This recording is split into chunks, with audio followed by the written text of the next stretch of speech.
কি 1/11-এর সময় জন্ম নেওয়া ডক্টর মোহাম্মদ ইউনূসের যে দলটি ছিল নাগরিক শক্তি, সেটারই আপডেটেড কোনো ভার্সন কিনা? এবং একই সঙ্গে প্রশ্ন উঠেছে যে কারা এই নতুন দলের শুক্রবার আত্মপ্রকাশ মঞ্চে উঠতে যাচ্ছেন, কারা যোগ দিতে যাচ্ছেন, সে বিষয়ে কথা বলবো। তার আগে নাগরিক শক্তির আপডেটেড ভার্সন নাগরিক পার্টি কিনা, আমি শুধু দুটো বিষয়ের যোগসূত্রটা আপনাদের সামনে তুলে ধরি। এ যাবৎকাল পর্যন্ত, মানে 5 আগস্ট বা 8 আগস্টের পর থেকে আমাদের প্রধান উপদেষ্টার যে কটি ইন্টারভিউ করা হয়েছে গণমাধ্যমের পক্ষ থেকে, তার মধ্যে নিঃসন্দেহে নিউ এজের সম্পাদক সিনিয়র সাংবাদিক নুরুল কবিরের যে ইন্টারভিউটি অবশ্যই তাক লাগিয়ে দেওয়ার মতন। সেই ইন্টারভিউর একটি জায়গায় প্রশ্ন ছিল নুরুল কবিরের, আমাদের তারিখটা আগে একটু মনে রাখা দরকার। এই ইন্টারভিউটা প্রকাশ পেয়েছিল 29শে ডিসেম্বর 2024-এর। তো সেখানে প্রশ্ন ছিল যে দলটি গঠন করা হয়েছিল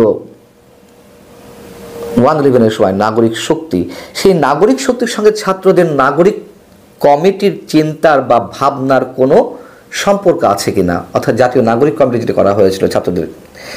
ডক্টর মোহাম্মদ ইউনূসের উত্তর ছিল নাগরিক শব্দটা কমন আছে, তাছাড়া আমার সঙ্গে তাদের কোনো আলোচনা হয়নি, তারা শব্দটা কোথায় পেল আমি জানি না, আমার কাছ থেকে কোনো পরামর্শ নেওয়া হয়নি বা আমার সঙ্গে এই বিষয়ে কোনো আলাপ হয়নি, একেবারেই অ্যাভয়েড করেছিলেন আমাদের প্রধান উপদেষ্টা।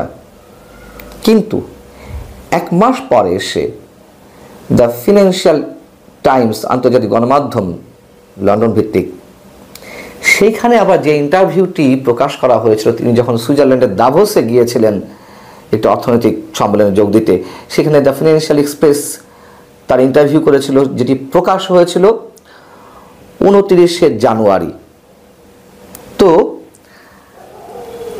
1 মাস পর সেইখানে তিনি কিছু মন্তব্য করেছিলেন ছাত্রদের নতুন দল সম্পর্কে। সেখানে তিনি কি বলেছিলেন?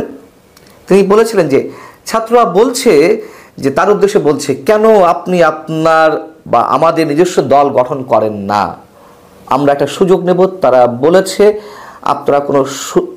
আপনার কোনো সুযোগ নেই, এমনকি সংসদে আপনার একটি আসনও থাকবে না। কেন? কারণ কেউ আপনাকে চেনে না। আমি তাদের বললাম পুরো জাতি তাদেরকে চেনে। ছাত্রদের আবার তিনি বলছেন, মানে তিনি যেভাবে কথাগুলো বলছেন আমি কোট আনকোট তুলে ধরছি, যদি আপনারা এই বিষয়টি জানেন। তারপরেও কারণ কেউ আপনাকে চেনে না, আমি তাদের বললাম পুরো জাতি তাদেরকে চেনে, ছাত্রদেরকে চেনে, তারা যা করতে চায় সে বিষয়ে তাদেরকে একটা সুযোগ দিই, সুতরাং এটি তারা করবে। তার মানে ডক্টর মোহাম্মদ ইউনূস সব ধরনের পরামর্শ দিয়েছেন, উৎসাহ দিয়েছেন, সাহস দিয়েছেন নতুন দল করার ক্ষেত্রে। তো নতুন দল করার ক্ষেত্রে তিনি এই সাহসটা বা এই উৎসাহটা তো ওই জানুয়ারিতে এসে দেননি, যেই সাক্ষাৎকারটি তিনি জানুয়ারিতে দিচ্ছেন 20, 22 বা 25 তারিখের দিকে। তো ডিসেম্বরে সাংবাদিক নুরুল কবিরের কাছে তিনি একেবারে অস্বীকার করলেন যে কোনো আলোচনা হয়নি। এবং ছাত্রদের এই দল গঠনের বিষয়টি তো 5 আগস্টের রাজনৈতিক পট পরিবর্তনের 1-1.5 সপ্তাহ পর থেকেই আলোচনায় এসেছে। যখনই আলোচনায় এলো তখনই ছাত্র নেতৃত্বের মধ্যে একটা দ্বন্দ্ব তৈরি হলো। কেউ চাচ্ছিল যে নতুন দল আসুক, কেউ চাইছিলেন যে না, নতুন দলের কোনো প্রয়োজন নেই, তাদের যেটি লক্ষ্য সেটি বাস্তবায়ন হয়ে গেছে, শেখ হাসিনা সরকারের পতন ঘটেছে। তো সেই জায়গা থেকে আরও একটু যদি সমীকরণ দিই, সেটি হচ্ছে এই নতুন দলে আহ্বায়ক কে হচ্ছেন? নাহিদ ইসলাম। মুখ্য সংগঠক বা সদস্য সচিব কে হচ্ছেন? আক্তার হোসেন। মুখ্য সংগঠক 2 জন, সার্জিস আলম এবং হাসান আবদুল্লাহ। উত্তর দক্ষিণাঞ্চল ভাগ করা হয়েছে দেশের। এবং নাসিরউদ্দিন পাটোয়ারি মুখ্য সমন্বয়ক। আচ্ছা, তারা যেই দল থেকে বা যে সংগঠন থেকে এসেছে, আন্দোলনটা তারা একসাথে হলো আন্দোলনে, সেটি কি? ছাত্র শক্তি। যেই ছাত্র শক্তির গঠন হয়েছিল 2023-এর 4 অক্টোবর, গণতান্ত্রিক ছাত্র শক্তি নামে যে সংগঠনটি আত্মপ্রকাশ করে, সেটি আবার কোত্থেকে হয়েছিল? নুরুল হকের যে ছাত্র অধিকার পরিষদ, তাদের ওইখান থেকে বেরিয়ে গণতান্ত্রিক ছাত্র শক্তি নামে তারা নতুন সংগঠনটি খুলল। আমাদের ডেটগুলো খেয়াল রাখা দরকার। 2023-এর 4 অক্টোবর অর্থাৎ 2024-এর 5 আগস্টের মাত্র 8-9 মাস আগে সম্ভবত হিসাব করলে। এবং এই ছাত্র শক্তির নেতৃত্বে যারা ছিল তারাই কিন্তু বৈষম্য বিরোধী ছাত্র আন্দোলনের নেতৃত্বে এসেছিল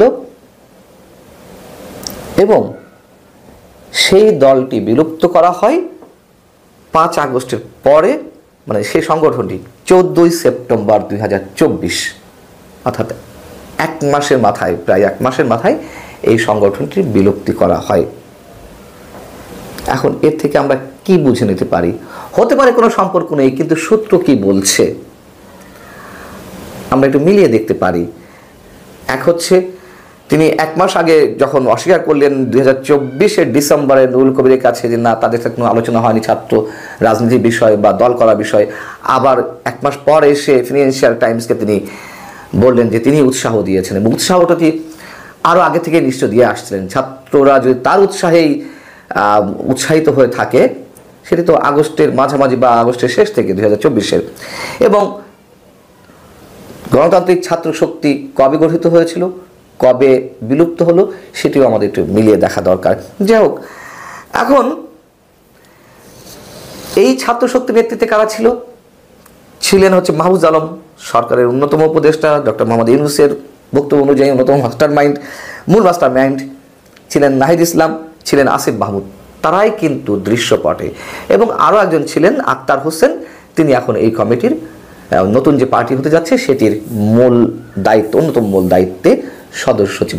কারা যোগ দিতে যাচ্ছেন? খুব কি মহাবিস্ফোরণ ঘটানো হবে?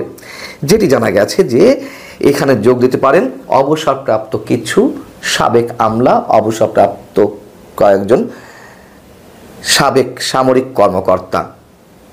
এখন প্রশ্ন হচ্ছে যে যোগ তা দিতেই পারেন এবং একই সঙ্গে যোগ দিবেন আওয়ামী বিরোধী আন্দোলনে দীর্ঘদিন ধরে যারা রাজপথে ছিলেন বিভিন্ন ছোট ছোট দলের, সেই ছোট দলগুলোর হয়তো কেউ কেউ এখানে যোগ দিতে পারেন।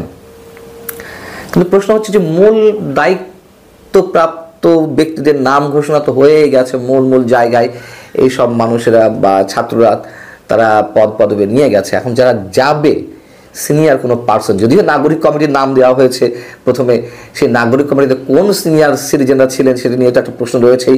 এখন পরবর্তীতে এসে সেটি আবার জাতীয় নাগরিক পার্টি হলো, তার পদবি ভাগ বাটোয়ারা হয়ে গেছে।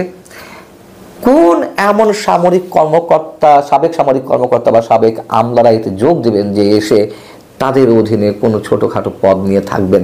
আমার মনে হয় এমন কোনো চমক থাকবে না।